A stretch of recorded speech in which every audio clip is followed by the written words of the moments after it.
बाद आज नीतीश कुमार जी बिहार से एक तरह से जा रहे हैं। देखिए, सब लोग जानते हैं कि बिहार का चुनाव जो है, एनडीए ने ये नारा दिया था कि 2025 से 30 फिर से नीतीश। और जिस तरह से चुनाव हुआ, बीजेपी के घटक दल भी सब लोग जानते हैं, एनडीए के सभी घटक दल, कि किस हिसाब से तंत्र मंत्र पूरा सिस्टम लगा करके चुनाव हुआ। और उस समय भी हम चुनाव में भी घूम करके कहते थे कि नीतीश जी को भाजपा के लोग जो हैं हाईजैक कर रखे हैं और इनको दोबारा कुर्सी पे बैठने नहीं देंगे। और हम ये भी कहते थे कि महाराष्ट्र जैसा जो है रिफाइंड तरीके से बिहार में इस चीज़ को लागू किया जाएगा। और हमने कई बार भी कहा कि 6 महीने से ज़्यादा इनको कुर्सी पे नहीं बैठने देंगे। भाजपा जिसके साथ भी रही है उसको बर्बाद करने का काम किया है। और भाजपा तो आप जान रहे हैं कि ओबीसी, दलित, आदिवासी विरोधी पार्टी है। वो नहीं चाहते हैं कि भाई बिहार में ऐसा नेता रहे जो ओबीसी और एससी एसटी की बात करता रहे।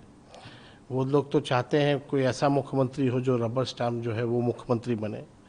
और ये जो सत्ता परिवर्तन जो हो रहा है, ये जन भावनाओं के खिलाफ है।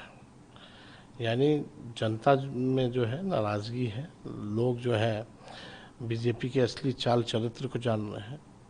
हम नीतीश जी के साथ भी काम किए हैं पहले भी, लेकिन ज़्यादातर विपक्ष में हम रहे हैं। आप देखिएगा, जब 28 जनवरी 2024 में वो छोड़ के गए थे, जब उनके पास कोई रीज़न भी नहीं था छोड़ने का, तब भी हमने कहा था कि भाई बीजेपी जो है अब इनको समाप्त करेगी। आपको दुख है? तो हमारी पूरी सहानुभूति है उनके प्रति, और जो भी उन्होंने बिहार की सेवा की उसके लिए हम जो है उनको धन्यवाद भी देना चाहते हैं। कार्यकर्ता जो है बड़े आक्रोश में जेडीयू को देखे जा रहे हैं, हर जगह रो रहे हैं, चिल्ला रहे हैं।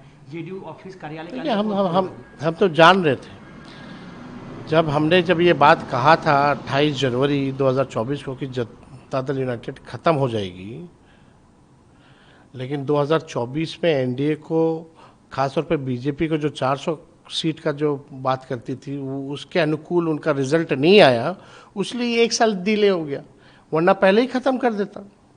आप उस स्टेटमेंट को उठा के देखिए। और चुनाव के दौरान भी हमने कई बार बोला है कि इनको ये लोग रहने नहीं देंगे। सदन में कई बार हम लोगों ने बोला है, पूरा सिस्टम जो है हाईजैक कर रखा। आपको पहले से उम्मीद थी कि ऐसा होने वाला है इनके साथ? हाँ, वो एकदम, हम तो शुरू से बोली ना, हम आपको तो तारीख गिना रहे कब कब हम बोले हैं। आप ज़रा उठा के उसको भी देखिए। और भाजपा जिसके साथ रही उसको ख़त्म करने में लगी रही है।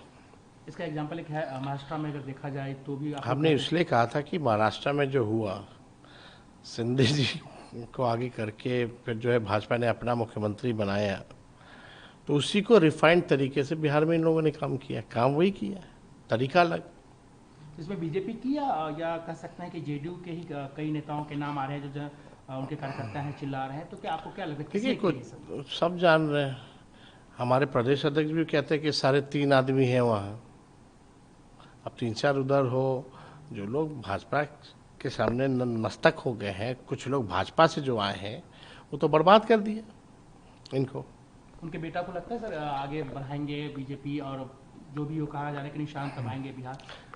देखिए, निशांत को तो बहुत पहले आ जाना चाहिए, लेकिन जो सारे 3 लोग हैं वो लोग आने नहीं दिए। कई लोग ऐसे हैं पार्टी में और पार्टी के बाहर ब्यूरोक्रेट्स हैं जिनका नाम आप खुलेआम लेते थे कि यही लोग पार्टी को हैंडल कर रहे थे, तो अब उनका क्या होगा जब नीतीश जी चले जाएंगे?